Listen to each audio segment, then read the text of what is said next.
বাহ, সুখী পরিবার।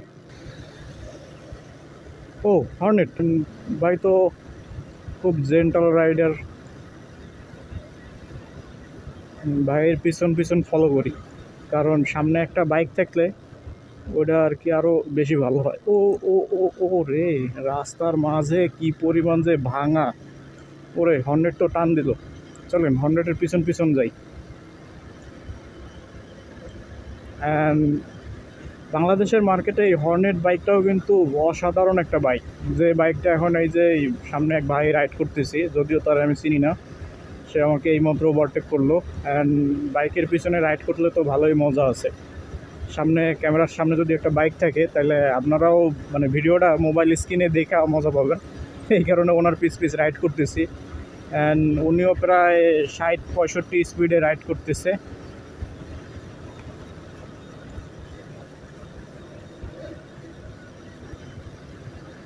বেশ। আর এখন হয়ে গেছে সন্ধ্যা। এখন ঘড়িতে সময় বেজে গেছে 6টা 32 মিনিট। উনি তো ভালোই টানতেছে, খুব জেন্টাল ঠান্ডা মাথার রাইডার উনি। বেশ, ওনাকে খুব ভালো লাগলো।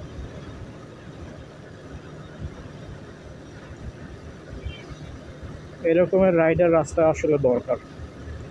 আপনি যখন রাস্তায় একা একা রাইড করবেন তখন যদি এরকমের একটা বাইক রাইডার থাকে, আপনি তারে ফলো করে করে রাইড করতে পারবেন। এটা একেবারে একদম ওয়াও লেভেলের একটা মজা। আর এরকমের ওভারটেক করার সময় একটা হর্ন দিবেন, পিছনে লুকিং গ্লাসে একবার দেখবেন পিছনে একটা বাস আছে। যদিও আপনারা লুকিং গ্লাসে দেখবেন না, কারণ ক্যামেরা পজিশন আর আমার চোখের পজিশন দুইটা এক না, যার কারণে আমি যেটা দেখতেছি আপনারা সেটা দেখতেছেন না লুকিং গ্লাসে। পিছনে একটা বাস আসতেছে, কিছুক্ষণের মধ্যেই সেই বাসটা আমাকে ওভারটেক করবে। অ্যান্ড আমি ওরে রাস্তা ছেড়ে দিছি। অ্যান্ড হর্নের ভাই সে চলে যাক, আমি একটু স্লো যাই, কারণ আমার কাছে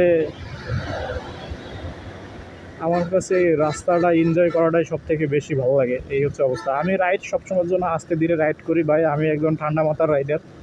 অ্যান্ড বাইকের পাওয়ার থাকলেই যে পাওয়ারের মজা নিতে হবে ব্যাপারটা আসলে ওই রকমের না। ও ও